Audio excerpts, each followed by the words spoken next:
Side Hustle Show 271. Brilliant blogging, ruthless productivity, and guaranteed success. It's time for another round of 20 questions with Nick. What's up? Nick Loper here. Welcome to the Side Hustle Show, because job-free income is empowering. Special solo show for you today. It's time for another round of 20 questions with Nick. I'm diving into the proverbial listener mailbag and see what we can pull out. As usual, lots of fun and challenging questions. And as is customary on these episodes, I've selected 20 to run through today for your benefit and listening pleasure. This is the 5th installment of the series, so notes and links are at sidehustlenation.com/Q&A5. Of course, if you have a question, feel free to send it over to nick@sidehustlenation.com. That is my email. I can't guarantee an email response, though I do my best. The other place to ask is the free Side Hustle Nation community on Facebook at sidehustlenation.com/FB. That'll redirect you over there, and you can tap into the wisdom of more than 8,000 fellow side hustlers and entrepreneurs. But beware, you just might be featured in the next round of 20 questions. Before we dive in, let me take a moment to thank today's sponsor, Skillshare.com. Have you heard of Skillshare? It's the online learning community with over 18,000 classes in design, business, social media, and tons more. Basically, any skill you need to get your side hustle off the ground or take it to the next level. Side Hustle Show listeners get a free month of unlimited access at Skillshare.com/sidehustle. Let's skip the Netflix this month and go do some learning. Check it out at Skillshare.com/sidehustle. This edition of the Side Hustle Show is also brought to you by DesignCrowd.com. DesignCrowd is the crowdsourced design service I used to create the cover of my last book, Buy Buttons, but you can use them for whatever graphic design need you have, logos, websites, product packaging, etc. I thought it was pretty cool to have a dozen different designers from all around the world submitting their ideas and basically competing for my business. And as a Side Hustle Show listener, you can get up to $100 off your next design project at designcrowd.com/hustle, or when you use promo code HUSTLE at checkout. That's designcrowd.com/hustle for up to $100 off your next design project. Ready? Let's do it. All right, question number 1 comes from Andrea. She says, I'm totally new to the blogging world, and I'm considering starting a niche blog, and I'm debating whether or not I should use my real name, a pen name, or if I should create a company name. My question is, what are the drawbacks, advantages, legalities of using a real name, pen name, or taking that big step to create a company name? Sadly, I'm wondering if using my Hispanic surname is going to somehow negatively influence my site traffic. It's sad I even have to think about this, and wondering about whether creating an LLC will provide more protection in terms of future litigation, if any. So, Andrea, my take on this is it's totally up to you and your comfort level about using your own name or using a pen name. Personally, I wouldn't be too concerned about a Hispanic surname, and it may depend on your subject matter too. Like, for example, some friends in the personal finance space write under pen names because they're sharing sensitive net worth details that they wouldn't necessarily want their coworkers to know about. Others have created entire online personas and brands around their pen name. And think about, Mark Twain and, some famous pen name examples from history. It just gives a little layer of privacy, though I imagine it can be a pain to set up and manage separate social profiles. But if it helps you sleep easier, totally worth it. As far as an LLC, this can provide some legal protection. In fact, historically, that's been the main benefit of setting up an LLC. But you mentioned you're in San Francisco, which means you're going to have a minimum cost of $800 a year to the state to set that up, which may or may not be worth it starting out. Now, the other consideration is with the new tax law that just passed, my understanding is that setting up an LLC could reduce your taxable income by 20%. So there's some math we've got to do there. We should hear more about that actually next week on the show. Of course, I'm not a lawyer and I'm not an accountant, so always best to check with a professional on both of those. Question 2 is from John. He says, I need to get more ruthless with my time. I like that phrase.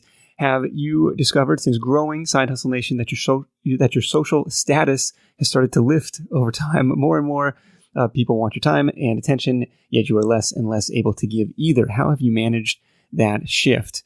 Well, John, getting more ruthless with your time is tough. I think it's only natural to try and be polite and try to help everyone and try to answer every email. And you almost feel selfish not doing it. Like, it'll only take 5 or 10 minutes to write a really good response. But then you multiply that times 10 or 20 times a day, and all of a sudden it's sucking up a huge amount of time that's not moving any of your other high priority projects forward. So a few things that have worked for me in the last 12 months. Number 1 is I'm trying to use Derek Sivers' hell yes or no decision-making framework. And I still getting, like I'm not 100% there. I still find myself getting sucked down the rabbit hole of non-hell yes work, but I really like that framework. If you're not super excited about something, like maybe that should be a no. The second thing that's worked for me is try and remind myself daily that email is largely somebody else's agenda. A tool that's helped me is actually SaneBox, which was a sponsor on the show last year. So I decided to try them out and found their filtering algorithms to actually be almost scary good. And there's going to be a few false positives, and you can kind of drag and drop things to train different senders to different places they need to go. But that's been a huge time saver for me. The third thing is I try and tackle at least one proactive task before diving into my inbox. This is one of the micro habits that I set up early last year, and surprising, I don't know why it took me a decade to figure this out, but that's been really helpful. And I have a little, checkbox on the tracker sheet that says, okay, I did that today. The other thing I started last year was a theme day system, which I really like. And the biggest shift of that was only taking meetings on Tuesday. So if there is a meeting that I want to say yes to, usually the only time I'll make those calls available is on Tuesday, and that's set up through Schedule Once. Like, so it says, hey, book a meeting, pick a time here, and Tuesday is like the only day that people can do that. And so that's freed up bigger blocks of time the rest of the days, and having kind of the theme day system, even if it's only mental, even if it's only in my head, kind of gives me permission to work on certain tasks at certain times, which has been helpful for me instead of just having a complete blank slate at every day. And the fifth thing was saying no to one-on-one consulting, one-on-one coaching, or charging more for it. Like if people really insist, like I really want to talk to you, like fine. I usually will send them over to Clarity, where I think clarity.fm, where I think the rate is $200 an hour right now. And so it gives people a perfect out. Like, hey, if that's not a great fit for you right now, like it's totally fine. But that's kind of something that's helped me get a little more ruthless with my time. And regarding the social status shift, the biggest change that I've noticed is at conferences. Conferences like Podcast Movement and FinCon have become like family reunions. I've probably talked about this before. It's like a really fun chance to go and hang out with my internet friends, like my wife calls them. And being an introvert, it really helps when people come up to me and start the conversation. Like when I would go to conferences before starting the podcast, it was a completely different experience and not nearly as much fun. So that's really the biggest social status shift, if you could call it that. Question 3 comes from Paul, who asks, I'm having a hard time figuring out a name or name for my website ideas for a blog like yours or an affiliate marketing site. Any ideas for names? Well, Paul, of course, it depends what you're going to be blogging about, but I really like a tool called namemesh.com for brainstorming domain names. There was actually a really interesting discussion in the Facebook group, sidehustlenation.com/FB. We'll redirect you over there if you're not already a member of our free community. But so there's this discussion about domain names mysteriously disappearing, mysteriously getting registered after searching for them on GoDaddy. And several people backed up this. It's like almost a conspiracy theory. So I wouldn't search on GoDaddy until you're ready to register. Check it out on NameMesh. You can kind of brainstorm different keyword combinations in there and see what might be available. Question 4 is from Tim. Tim says, hey, I'm from South Africa, and I would love to be able to have a side hustle where I'm earning US dollars, as the exchange rate is really attractive. Do you have any ideas as to which side hustles can be done from South Africa to target an American audience or market? Well, Tim, man, pretty much anything you can do online, freelancing, consulting, I think that would be a good fit as long as the skills you have are relevant to American business owners. I don't see a problem in that. I've hired freelancers and contractors from all over the world. If you hit sidehustlenation.com/grow, you'll have a big list of ideas how to get your business in front of more potential clients. I like that idea. This is kind of like goes back to the Tim Ferriss, like geo arbitrage. Like the holy grail is you're, earning dollars and living on pesos and paying for help in rupees or something was his example. But there's definitely something to be said for the geo arbitrage opportunity there, Tim. Question 5 comes from James. James says, for a person who is a professional, has a career, and does a side hustle and wants to grow it, how do I manage a professional and side hustle profile? And he's talking specifically about LinkedIn or Twitter. Like, what's the best way to do that without feeling like he says, cheating on your wife and her finding out? Well, James, thank you for the note and for that interesting example. But if you think there's a conflict of interest, or if people at work or specifically your boss like wouldn't be cool with the side hustle, I would probably keep that quiet and focus on finding clients in other ways. Now you can go down the pen name route we talked about earlier, but if the two are somewhat related, if the day job and the expertise there and the side hustle are somewhat related, I think it can actually help strengthen your profile. The other thing I've seen people do is list both roles on LinkedIn simultaneously. Hey, I started at this company at such and such a date. Hey, I also started at this company, a couple years later, and that's my side hustle, and here's what I do there. Like with 44 million side hustlers in the US, like it's becoming a pretty common thing. So I don't know if this is as big a worry as maybe it was several years ago. Question 6 is from Ben. He says, a win for me would be making $500 in the next 30 days. What's my best next step?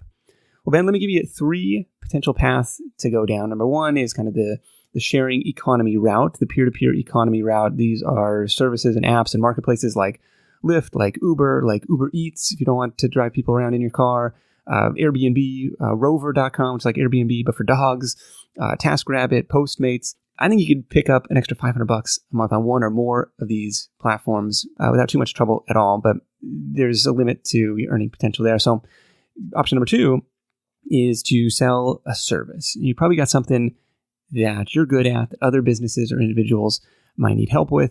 That could be anything from cleaning or painting houses all the way up to database consulting, CAD modeling, or anything in between. Now, if you hit up sidehustlenation.com/freelancing, you'll find a ton of resources on how to figure out what kind of service to offer and how to go get clients for those services. And then the third option, number 3, is kind of the subject of an episode we did with Scott Volker from The Amazing Seller, is just buy low, sell high. Find some products locally to turn around and sell for a profit. You can check out my recent chat with Ryan Grant in episode 260, who's taken this to an entirely new level, brought on a team, bought a warehouse, or is renting out a warehouse. You're really going crazy with this same, buy low, sell high stuff. And then a little bit deeper in the archives, an episode that you might enjoy is number 147 with Rob Stevenson, the flea market flipper. I thought that was a fun one as well, but kind of going back to that same buy low, sell high. Where can you find $500 in profit in the next 30 days?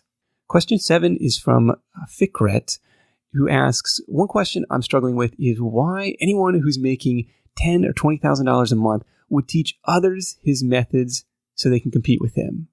This is probably my favorite question of the bunch.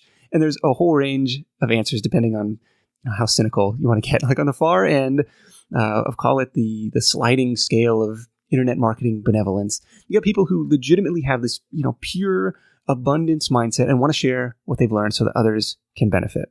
A lot of marketers position themselves that way, but I'm kind of like Fikret. Like, I don't really buy it. On the other far end of the spectrum, you've got some shady players who've never made $1 online outside of teaching other people how to make money online. And there's some weird circular logic going on over there. Now, I think most people land somewhere in the middle, and I'm going to include myself in that group.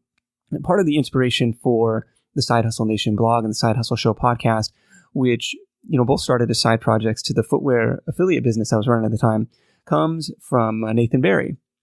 Now, you might recognize that name. So Nathan is the founder of ConvertKit, but before that, he was an app designer, I think. And what he discovered was that there are those who can do a thing like app design, and there are those who can do and teach a thing like app design, and that those who can do both are opening up entirely new income streams, sometimes with a much higher upside potential. I think Steve Chu from mywifequitterjob.com is a good example of somebody following that model. Like he and his wife built their online store, bumblebeelinens.com, I believe. And while they were doing that, he was blogging about the stuff he was learning and experimenting with in e-commerce. And of course, he eventually turned that into an online course and has sold the crap out of it over the last few years. Has he created more competition for himself? Maybe. I don't know. Maybe people have entered the wedding linen space as well, but he's also helped a ton of people get started in online business and made a really nice additional income stream too. Question 8 comes from Kevin. He says, what's the best way to find mastermind groups or guides for starting your own mastermind group? So Kevin, I have seen some mastermind groups forming organically in the Side Hustle Nation Facebook group. Again, sidehustlenation.com/FB will redirect you over there. So it might be worthwhile to put a proposal out in there. The groups that I've been a part of have had an organizer, you, Kevin, in this case, try and rally a few like-minded people to join. And as far as the structure, we meet every week or every other week on Zoom or Google Hangouts. And we typically start by sharing our wins since the last meeting. And in one group, we share what we call our kicks in the nuts, basically the bad stuff that happened, recognizing, look, it's not all wins all the time. And then we have a rotating hot seat with one person seeking feedback or input on one issue or project in their business. And there are some paid mastermind groups as well, which can be hit or miss depending on who's in them. I've hosted some in the past, and some groups are awesome and people made amazing progress. And honestly, others were less productive, but I'm trying to retool, relaunch that program in the future, trying to think of what that might look like. I think the main criteria starting out is, trying to find people who are in your network working kind of towards similar goals. It doesn't necessarily have to be on similar projects, but kind of like that are at the same level as you. They can kind of speak your language, if that makes sense. Question 9 comes from Marius. He says, I've noticed you started using ActiveCampaign as your email marketing service. May I know why you have chosen this software? So Marius, basically, I was running Aweber for years and years and years. Nothing but love for Aweber, right? Basically, ActiveCampaign allows for better segmentation and automation and targeting than Aweber did. So an example that I'm already seeing much better results, much better engagement from my welcome sequences, since now they're targeted to what the reader specifically signed up for, instead of one generic, one-size-fits-all autoresponder that I had in Aweber before. The theory is that should allow for a much better and more relevant user experience, especially for new subscribers. For example, when you sign up for a lead magnet related to blogging, I can send you information specific to blogging. How novel is that? Like how to get more traffic, the most important posts you should have on your site, my favorite plugins, stuff like that, versus, just like I said, kind of the lowest common denominator, one size fits all autoresponder. The other thing I'd like to do sooner or later is let people opt out of the weekly Thursday newsletter, but stay subscribed to other updates. That's something you can do pretty easily within ActiveCampaign that I couldn't necessarily do before. It's like, hey, I still want to stay on your list. I still want to hear from you, but I'm already subscribed to the podcast or something. Like I don't need the newsletter in my inbox, for whatever reason. The other thing that I do love about ActiveCampaign is the area code geo filter, like geography-based targeting, which I've used several times to send out invites for local meetups. We did this in Dallas and in Atlanta and in Seattle. So the system is guessing those area codes based on your IP address when you open a message. So the invites only go out to people who've recently engaged. It's kind of a cool way to filter it out as well. But unfortunately, it hasn't all been, sunshine and unicorns with ActiveCampaign. And surprisingly, there's some filters that Aweber had no problem with that ActiveCampaign, for all their data and all the ways to slice and dice it, somehow can't do off the shelf. I think their interface is slow and clunky. And I think their support is pretty weak, honestly, compared to Aweber, at least at the service level that I'm currently at, which is like their entry-level plan. I've also had some issues with deliverability that I'm not 100% confident are completely resolved, but I need to do a little more due diligence on that one. On the plus side, it's significantly less expensive than Aweber was for the number of subscribers that I brought over, for way more functionality. But if the subscribers aren't seeing the emails, that really doesn't matter. So the jury's still out. I know there's no perfect email system. I shopped Drip and ConvertKit before making the switch last summer as well. And it's a huge pain to migrate from one service to another. So hopefully I can get the deliverability sorted, and everything else I can totally work around. So favorite time to ask, next time you get an email from me, would you mind replying, even if it's just to say, yes, I got it. That should help. So thank you for that. Question 10 is from Adeyemi. He says, could you please help me with practical guides that guarantee success on Fiverr? So I've published several practical guides about earning money on Fiverr. So if you go to sidehustlenation.com/blog and search for Fiverr, they'll all pop right up. But here's the thing. None of them guarantee success. That's on you. And that goes for Fiverr, for Udemy, for Amazon, any platform, any side hustle out there. You can read all the guides, you can take all the courses in the world, and I'm all about educating yourself and learning the best practices, but ultimately it's about putting the information into action. What works for me or my guests might not work for you. You might have to tweak it and find your own angle. It's like, batteries not included, some assembly required. Just like a recipe book doesn't guarantee you're going to be a great chef, I can't guarantee you're going to be the next top-rated seller on Fiverr or anywhere else. What I can guarantee is if you get started and stay started, you're going to be in a better place as an entrepreneur a year from now, because there's a virtuous circle where action breeds results and results breed action. Question 11 is from Tabs, who asks, I've got some personal repetitive tasks that need to be done and monitored over time, basically listing items I'm selling from the house and arranging pickup. After that, there's business admin assisting me with research for my content writing and generating leads, and then maybe some bookkeeping using the Xero software as well. I'm comfortable with outsourcing because I'm a freelance designer and web developer myself, but what I'm concerned about is whether I should hire more than one person to assist me or not. Some of the content online lists suggest things like lead generation are under administrative and blogging, while others suggest I'm going to need a specialized sales and marketing expert. Well, Tabs, I think the general rule, again, there's going to be exceptions. The general rule is if you can write detailed process documentation, like here is your formula, here is your recipe, not a ton of critical thinking involved. It's something a general VA can probably handle. For example, if you have a system for generating leads already, if you have a system for researching the content that you want to create, that's something you could probably plug a VA into with just a little bit of training. On the other hand, if you're in the position of saying, hey, my business could use more leads, and you're looking for somebody to come up with the answer to that much more open-ended question, I think it's probably going to require a specialist and the accompanying specialist price tag. And the bookkeeping role is probably separate altogether. I think you're going to need a specialized, bookkeeper or somebody, at least somebody who's done that before, if that makes sense. Question 12 is from Elaine. She asks, I just finished watching your free course on how to start a blog at blogstartercourse.com. Do you use one website for all your different topics, even if they are completely non-related? So Elaine, there's definitely an advantage to creating different sites for different topic areas. But if they are related, I think you should keep them under one site. For example, I have stuff on e-commerce, on blogging, on freelancing, all under Side Hustle Nation because they're all related to kind of the side hustle umbrella. They all fall under that side hustle umbrella. But if I wanted to start writing about something way off topic, like how to potty train your kid or how to stop a Shih Tzu from barking, those are probably better off on a separate site. One example, or maybe one exception that I should bring up, is chasingfoxes.com. They have tons of stuff from travel to saving money to cooking.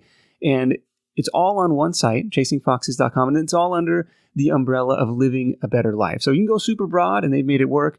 But for me, generally more focused, more narrow content tends to speak better to an end reader that says, okay, this is the site for me. These people are going to help me solve my problem.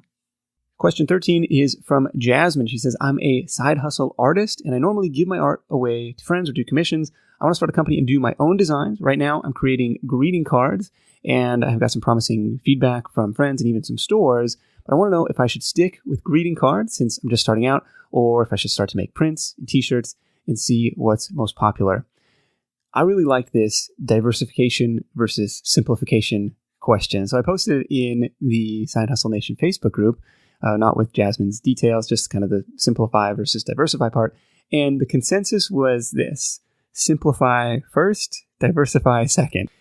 That said, if customers are requesting the work on different media, on prints or t-shirts, by all means, give it to them. This is one I definitely wrestle with, both on the side hustle project front and on the investing front. I want to try out a bunch of different stuff. That's what's interesting and exciting to me. On the other hand, should I simplify? Should I do the one thing and focus? I get the logic and the power behind it, but it also seems like I'd get bored. I don't know. How do you balance the simplify versus diversify question? You can let me know in the comments at sidehustlenation.com/Q&A5. Question 14 is from Kimberly. She says, how did you get started getting podcast guests? Did you just cold call folks you wanted on the show on social channels, or did you build relationships first and then ask them to come on? So I started out with people in my network, which helped because I think I would have been super nervous talking to, the quote, big name guests, especially in the beginning. Even years into the show, I was still nervous to talk to people like John Acuff and Dan Harris. But starting with the network, after that, I branched out from there asking, well, who else should I talk to? Who else would be a good fit for the show? Would you mind passing along an intro? Kind of like that sort of thing, that kind of language, talking to trying to expand your network that way. So out of the 250-ish interview shows, there really have only been a handful of straight up cold invites. So I guess I try and make it a little bit warmer first. And what that looks like in practice is meeting people at conferences, letting them know you heard them on another show, hitting reply to one of their newsletters, just removing some of that straight up a complete stranger factor.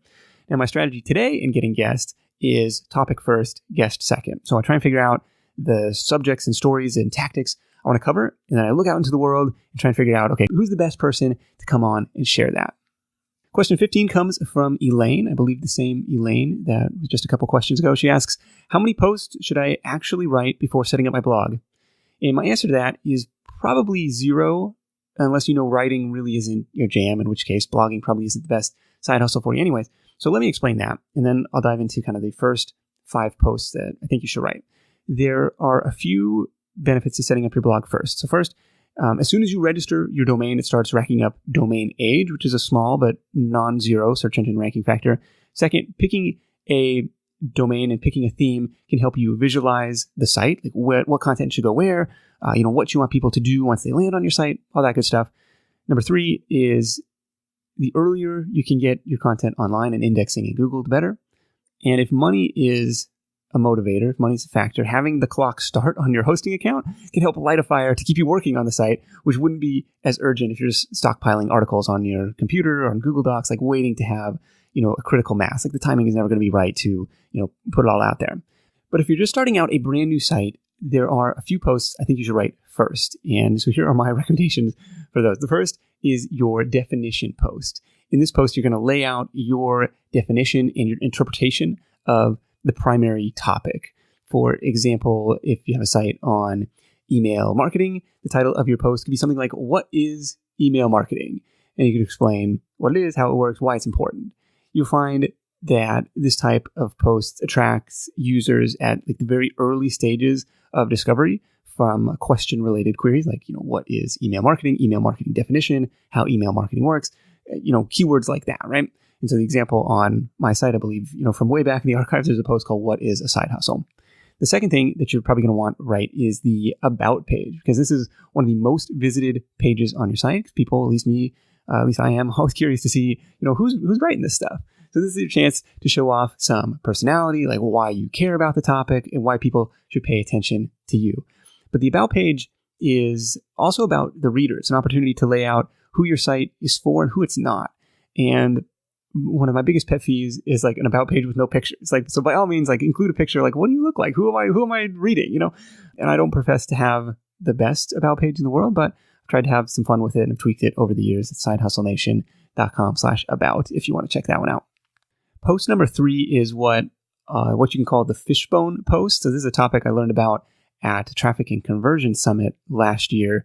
So the fishbone post is an epic list post of helpful skills or ideas that are critical to your primary topic. And if we want to continue with our email marketing example, it could be something like 73 killer list building strategies that you can try today. Now, under each of the points in your list, you write a couple paragraphs and you link to the best resource online for that strategy. And this does a couple things for you. First, it gives you an amazing piece of content that people will love to share. And second, it gives you an excuse to reach out to everybody that you link to. And for a brand new site, that's a big deal. Like, oh, I linked to you, I featured you in this article. They might share it as well, and that would be great. But it's an easy way to strike up a conversation and perhaps a relationship with people who are likely to be other players in your niche. And over time, I think your goal should be to replace as many of those external links as you can with internal links to content you create. So the example on Side Hustle Nation is sidehustlenation.com/ideas. It's 99 side hustle business ideas that you can start today. And it goes through and each one tries to dig people deeper into the content on the site. Oh, you want to learn about, flipping stuff on eBay? Like here, we did an episode on that. You want to learn about blogging? Here's my favorite episodes on blogging. And just trying to, it's a gateway drug into the site. Like think of the fishbone post as that kind of material. The fourth kind of post you might want to consider is the influencer roundup post.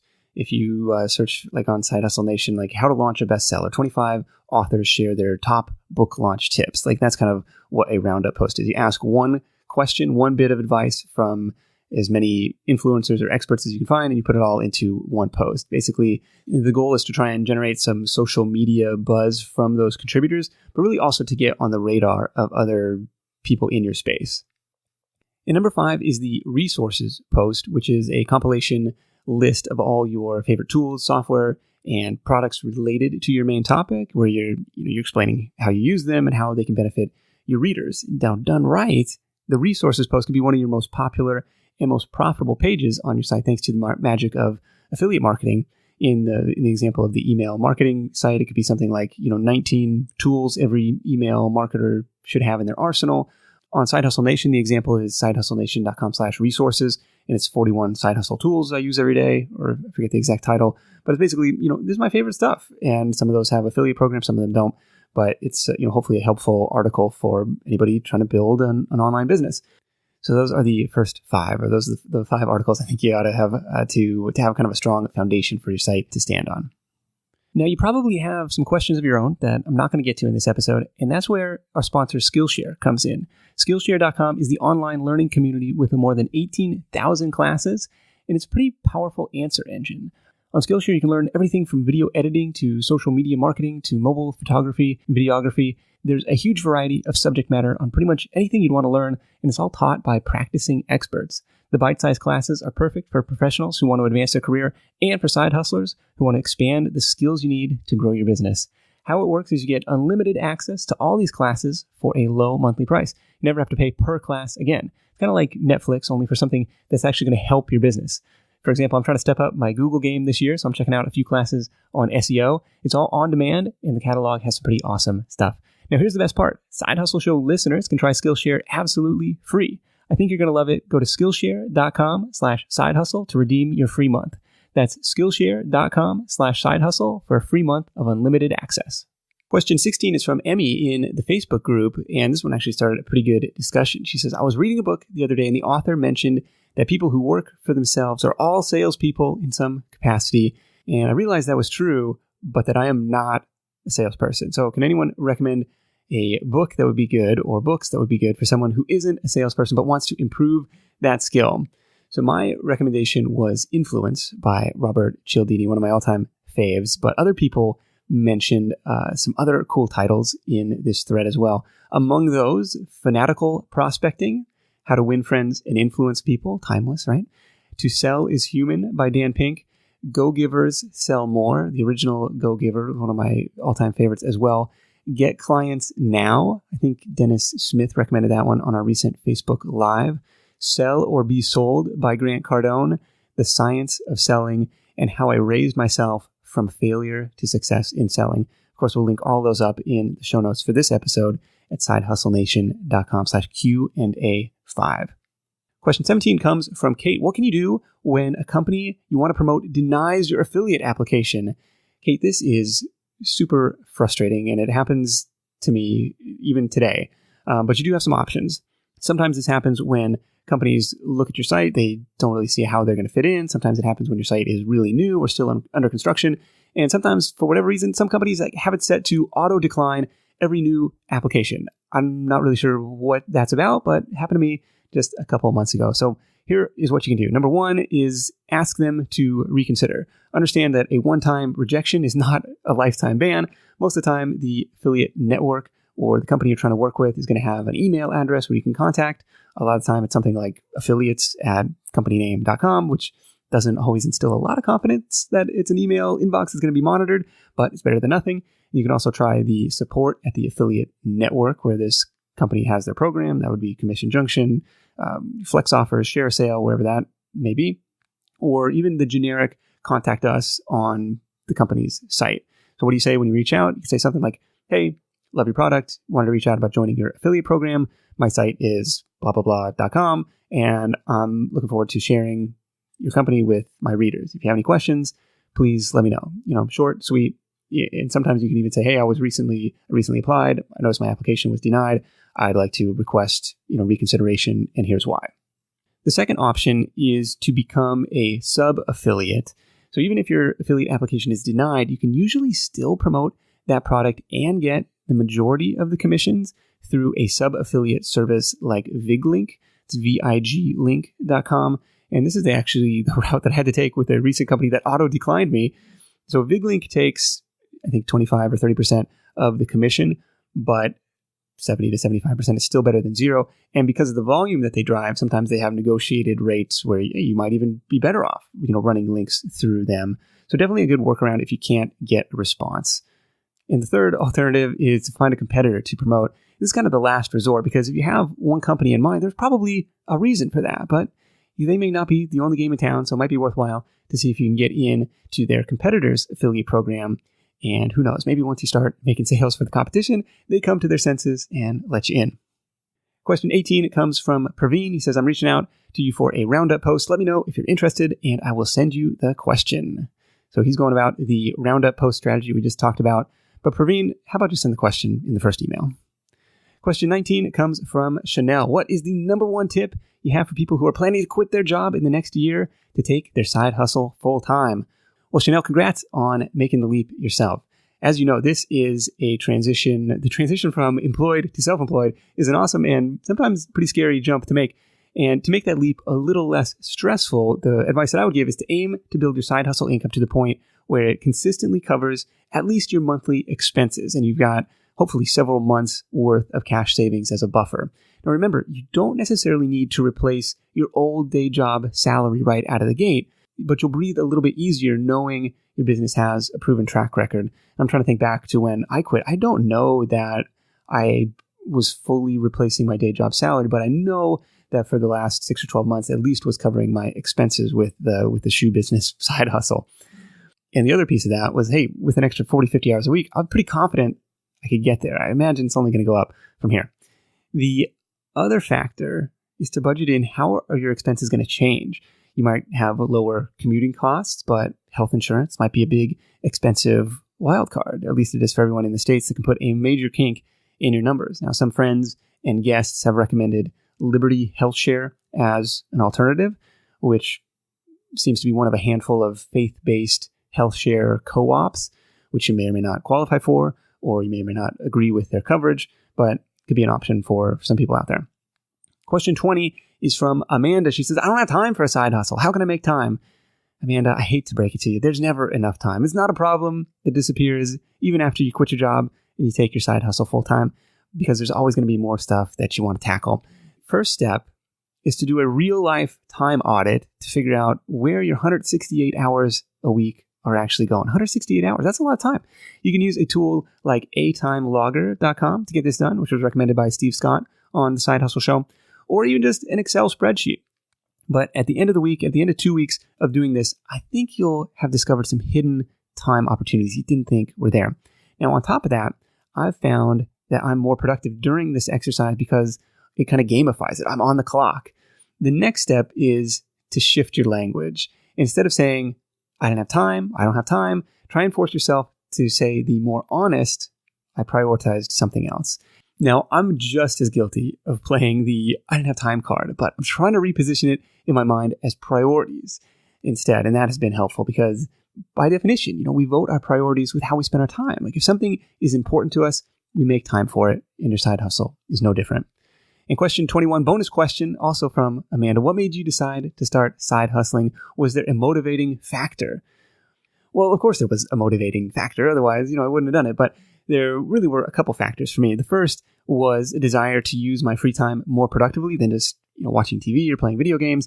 And the second reason, the bigger, more optimistically hopeful reason, was that I thought someday I might be able to, quote, be my own boss and be an entrepreneur. And it wasn't that I necessarily disliked my day job. It was just that I didn't have much desire to climb that corporate ladder. It seemed way more exciting to see if I could build my own ladder. But let me turn this around and ask you, what made you decide to start side hustling? What was your motivating factor? Let me know in the comments for this episode at sidehustlenation.com/Q&A5. That's it from me. Thank you so much for listening. Until next time, let's go out there and make something happen. And I'll catch you in the next edition of The Side Hustle Show, where we're diving into some of the most important changes with the new tax law that you need to know about. I'll see you then. Hustle on. Thanks for listening to The Side Hustle Show at www.sidehustlenation.com.